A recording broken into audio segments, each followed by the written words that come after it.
Thanks, everyone. And you just touched on this. I never feel like a developer either.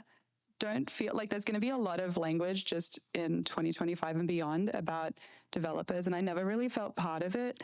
And then I realized that that was for completely useless reasons, which we will get into today. So everyone's a developer from now on.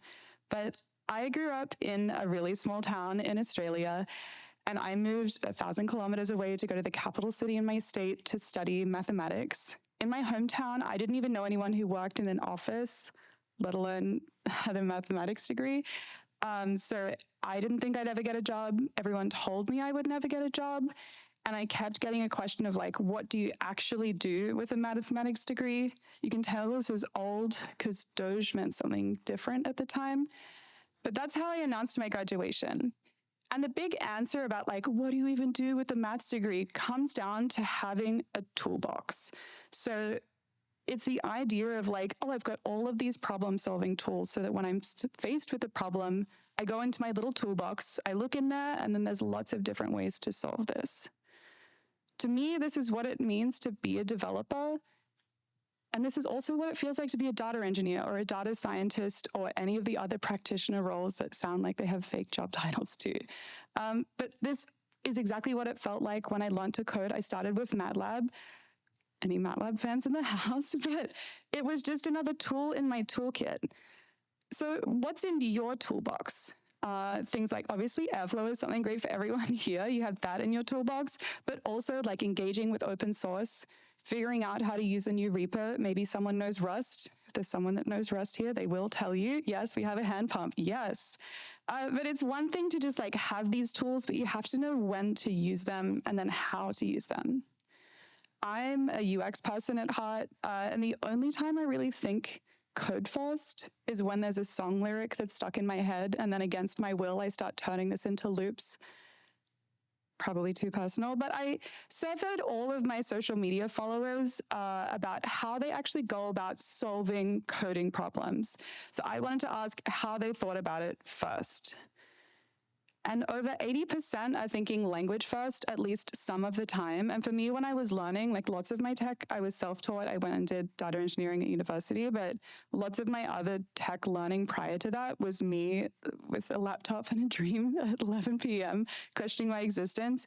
And so much of the learning was really hard for me because I felt like everyone was pretending to think code first, and that's sort of how they were presenting things, but it never felt natural to me. But this is why AI has been so helpful for me in learning and doing new things.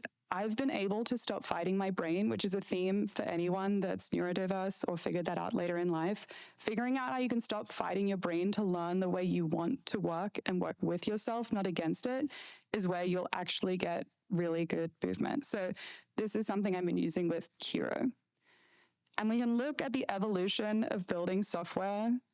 When I first started, there was only one way you could build something, but all of this relates to how humans are communicating with computers. A lot has changed since machine code, assembly language. Any COBOL developers here? Normally I ask this and there's none, but I think at this event there probably is at least someone. And then we've moved through to generative AI with things like QDeveloper before, Copilot we just heard about, and now Kiro, which was launched on my literal actual wedding day, which is why I will never forget the date, July 14th. And I think a big change in this, as we're talking about like how we're interfacing with computers, it comes back to one of my core hot takes is that people are bad at prompting for the same reason they're bad at managing, because they don't know how to give full context for a task they're asking you to do. And this is one of those core truths, like we have all of these new tools, but so many things are staying the same, and it's still really hard to give like full context of a breakdown for a task. So traditional editors are the developer is the craftsperson. They're manually writing every single line, they're debugging step by step, and they're orchestrating all of their development tools. This has shifted over now to AI editors, where the developer is the director. They're providing some high-level intent while the AI agents are autonomously generating code, fixing bugs, and then managing some of these workflows. It's also, even within AI editors, it's gone from a sort of autocomplete to really understanding your overall intent and stepping through how to do this. So Kira helps you do this with spec-driven development. Vibe coding was awesome to get going fast, but we really needed something more to bring some engineering into this. There's a really good blog post actually from yesterday. Simon Willison just posted about this with Vibe engineering. Come and find me after. I will put the link in this. But it's got all of the fun of vibe coding, but helping you write much better code that's actually ready to ship from the start. So this is how specs work. You plan before you build. So you start with a spec, which is just something in natural language. Then it generates some requirements. Those are in a markdown file. If you're happy, move on. It makes a design file. This can include everything from like mermaid diagrams, user interface diagrams. Even if you're working with APIs, it will start your API docs for you. Then if you're happy, you go through to implementation, and it will give you a full iterated task list that steps through. When I was talking about earlier how people are bad at managing for the same reason, they're bad at prompting, it's because they don't understand, especially when it's like a tech lead communicating with someone really new or someone new to the tech. They don't know how to fully step through all of the actual individual pieces you need to remember to do a task. And so much just gets lost in translation, and that's where people feel like they're really lost. So even if you're not using AI to even do all of the steps of the code, having it break down the task list with all of that living documentation will help you to be a better manager and a better leader and a better communicator in what you're doing. So I'd like to preface this by saying this is not a real spec thing because it does actually generate code. But I wanted to go through and generate some docs because this is core to me working with open source. Open source contributors are doing so much to actually build the product. There's not always like really good learning materials available, let alone learning materials that you actually really want.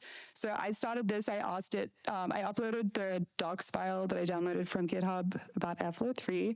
I asked it to make me a learning guide so I could learn this material, but I also told it that I respond really well to positive encouragement and puns. So it's actually included this, and that was an actual real user story, is that it's demanding that it is happy and peppy and full of puns. So this is, I'd like to preface this once again, you should actually use specs for generating code, but the speed I'm going to whip through this, it's going to be too fast to show you code. This is what I use it for, at least on a weekly basis though. So then we got our requirements doc that we had. Now this is what the requirements look like. You can see the one we're asking for like bite-sized tips. Now we can click to move to the design phase because we're locking it in. Now this is the design doc. So we just clicked go. So there's 3 stages. We're now in the middle one of making the design doc that's going to show how to build things and sort of the end state we're shooting towards rather than figuring out all of these things along the way. Notice again, built-in encouragement system. Yes, but it's also going through with smart choices like modular architecture. Cool. So this is what the design doc looks like. You can see the mermaid chart there as well. And you can go through and see it's going to tell us how to organize the content, what it means when it says progress tracker, because it actually ends up making this in HTML and some Java. But now we're going through and it's thinking about it. And now this is the task list. There are a lot. There's 10 full tasks with subtasks inside them, and actually 22 in all. And so it's broken this down into iterative chunks. This is really important because you're not going to just try and do everything all at once. Each one you're starting fresh, so you really can stop to actually go to lunch. I used to just keep coding through. This forces me to take breaks, which is actually really nice, but it gives you checkpoints along the way. This is one thing for docs, but if you're actually doing actual code, this is very important because then you can layer in testing and things like that. Now you just click start task. This is task 1. I have blitzed through this because I don't want to bore you, but we're just going to keep plowing through. So task 1 was foundations. Now we're going through with the Airflow basics. That's complete. Once again, I have sped this up quite a lot, obviously, but you should try it. Now we're going through with task 3, which is about the core concepts that it's breaking it down into. So it completes everything and it updates you with what it's building. Now it's doing the migration track. Lots of people I heard talking about before about migration. If you just keep going through, I am just going to keep clicking because you can keep seeing all the stuff it's doing. So this also, you can see the requirements there. It's cross-referencing the requirements that we came up with at the start. So it's always doing what you wanted it to which is why if you're building like a custom learning guide, maybe you want a learning guide specifically to help you go from a very specific version to a very specific version. This is how you can use what the open source contributors have already made, but then tailor it to what you really need so you can get the most out of all of the work people have done.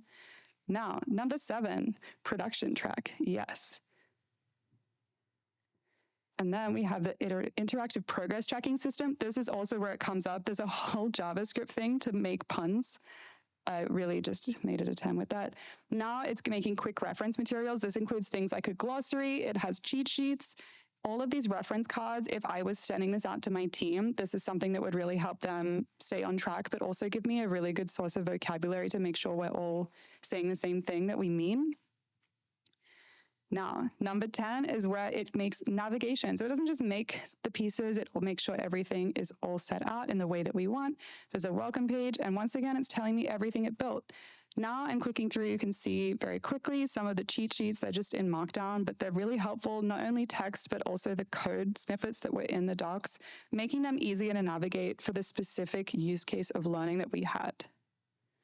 So I really encourage you to try this with some actual code, but also the more you work with open source, I use this all the time to help me navigate different repos, or if I find someone's got a really cool repo on GitHub, I then will use this to help me navigate, make sure I'm not missing things, especially if I'm doing something that's in a framework I'm not familiar with, so that I can give it the context of, hey, I'm trying to upgrade from version 2 to 3. What specific key points of this do I need to pay close attention to?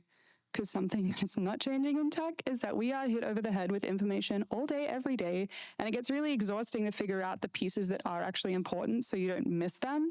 This is why I find this really helpful. Something else that I think will help people as they navigate upgrading or migrating is agent hooks. So agent hooks allow you to run a bunch of checks and validate changes, and they happen automatically, so you can do it on file save or file deletion, and it helps you to really just add all these checks that you would have to remember to do normally, or if you're managing a team of juniors, it's really good because you can help them have the good habits that you want them to have. Like, are they updating their documentation files every time they push changes? This is a great opportunity to make sure they're doing that. One way I'm doing this with Kira is so I have make a hook that automatically checks if your DAG code is valid before you deploy it. So every time you save a Python file, it's going to go through, it's looking at all of this information is based on the documentation to make sure it's all valid. So you're not pushing bad code to start with. I know lots of people don't feel like developers, or they wouldn't think to use an IDE for this, but this is a really good example of how you can take a very, very broad product and really hone it in for the specific thing you're trying to build. So steering is another good example of this. I call steering like your code, your rules. The thing with any agentic code developer is they're all too polite. They have no opinion on anything. They're trying to please everyone all the time with everything. So if you want something specific from it, it's never going to feel quite right. I was thinking about that like Inglourious Basterds scene where they're holding up 3 and it's not right, and that's how they can tell.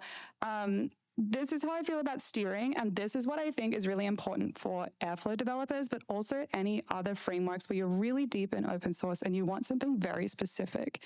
So what happens with steering is every time Kiro generates code, even generating documentation, steering is going to steer the agent to your conventions. So you can give it persistent knowledge about your project and your priorities in a Markdown file, and then it's going to follow those established patterns, libraries, and standards, even things like if you want variable names to be specific, this is how you can set them up. So I want to make a steering file for Kiro that's tailored specifically to Apache 3.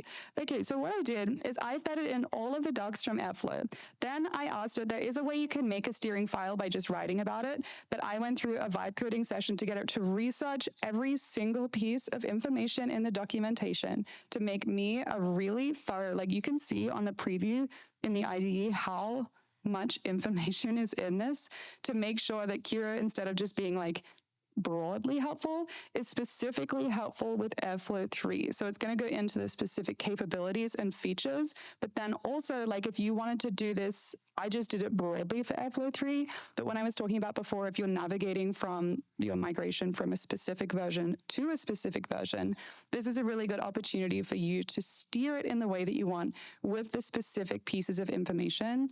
Also, if you have really specific engineering culture in your company and you want to make sure people follow it, this is how you can get that consistency. And this is how you can help new developers to understand the correct way, which is your way of doing things. So lots of things have changed with how we write code, how we make tags, how we do everything in Airflow. But there's lots of things that aren't changing. ETL. We have been doing ETL for a very long time. We will be doing ETL for a very long time. It is core to being a data engineer. And these tools have changed from COBOL and magnetic tapes to Pipet and cloud storage. But we're still doing the same 3 steps of ETL. This blog post also is a great way to talk through the specific updates for doing this on Amazon. One of the authors is here in the room. Congratulations. Come to the booth afterwards if you would like to know specifics about ETL. However, it's not going away. And we've been moving data through pipes like plumbers since the mainframe era. And we will be doing that for a long time afterwards. Another thing that's not changing are directed acyclic graphs. These were developed by the Navy in the 60s. They have been there. They are still here. They will be used. They're used so much in AI. They're not going away. The only thing that's new is now we have a decorator. Incredible. So the underlying concept is decades old, as is the use case for doing this, like being able to control everything in this way. And this also works in the managed workflow for Airflow as well. We have also always needed to track data assets and their transformations. This is not going away. So this is what it looks like. This is from the blog post I just linked, but this is what it looked like as asset-aware DAG scheduling. Scheduling, also not going away. Now, this is how it works with the asset decorator. And you can see it's more of an asset-centric approach, and it's automatically creating an asset with the function name, a DAG with the same identifier, and a task that produces the asset. We've got the same goal, like we are doing the same thing. We just have some different tools in our toolbox to get there. And we have always needed to define tasks and relationships, like ETL, never going away. But now we have a different way of doing it. So you can see we have the traditional operator approach, and you can see next to it the modern task SDK approach. If you, like me, don't like looking at code on slides, the blog is the place for you.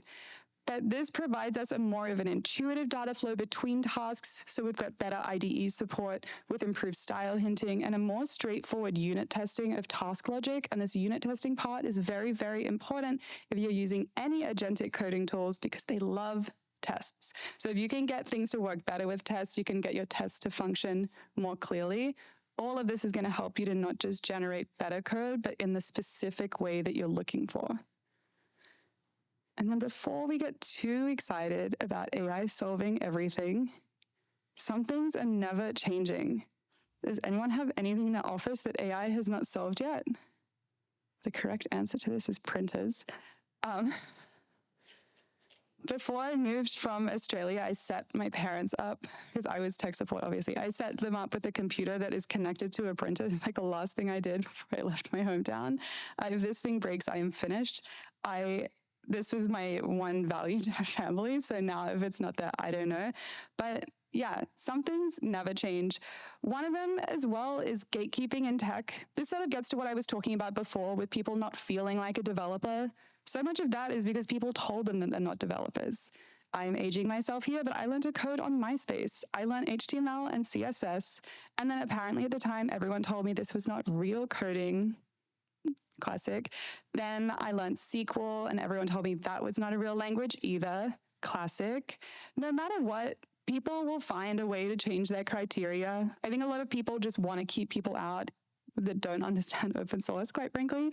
Like they don't understand the idea of bringing everyone together like we are here today.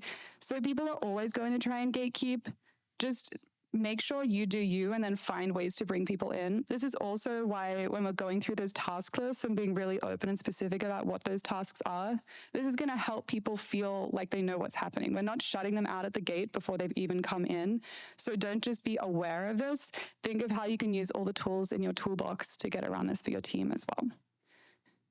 Communication is still hard. It will always be hard.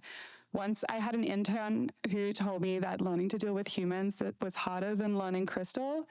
I stand by that as someone that has both tried to learn to deal with humans and learn Crystal. All of this is still really difficult and it's not going away, but it's also core to especially data engineers. Like you're not doing the whole process start to finish. So much of this is managing relationships with other people and making sure they know enough about what you're doing so they ask you good questions. This is an example of, I have a cat hat predictor. It predicts the most optimal hat for a cat. I prompted Kira to say, I'm a data scientist and I need to hand this over to a front-end engineer. How should I tell them about my work to make sure they understand and have all the information they need to ask me good questions in future?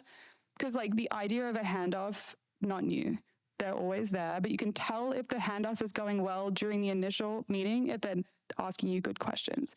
So thinking about how you can use AI tools, like this is where a lot of the productivity comes from, is just skipping to the good questions sooner. So now you can see it's checking the README. It's going to check through all of the other information. Learning can still be hard too, not just generally, but also lots of open source stuff or lots of really new stuff that people haven't had time to write blog posts about yet. This is still hard and you still need to understand what you're building because AI can show you how, but you need to know why to really remember that stuff. So thinking about how if you can't find a good tutorial or a good workshop for something, how can you use what's already out there to make something specifically tailored for you? Because when I was learning to code, there was often like a Venn diagram that didn't overlap very much with like workshops and examples that were really useful and I was really interested in for a specific project, and then workshops and examples that were well documented and I could find. They don't overlap a lot, so just figure out how you can make them yourself with what's out there. Here's an example of me doing this. So this is going through a repo. It's actually about machine learning and Java, but I am not a Java person. So I am using this as an example to learn Java in a way that I'll remember. In the same way that when some people learn a new language, they link different like new human English languages. They link it through like that as well. I've been playing with different ways to learn this, but this is going through an entire repo to then better understand how to actually get some of those shortcuts together so you can tailor what you're doing. Once again, this also uses puns.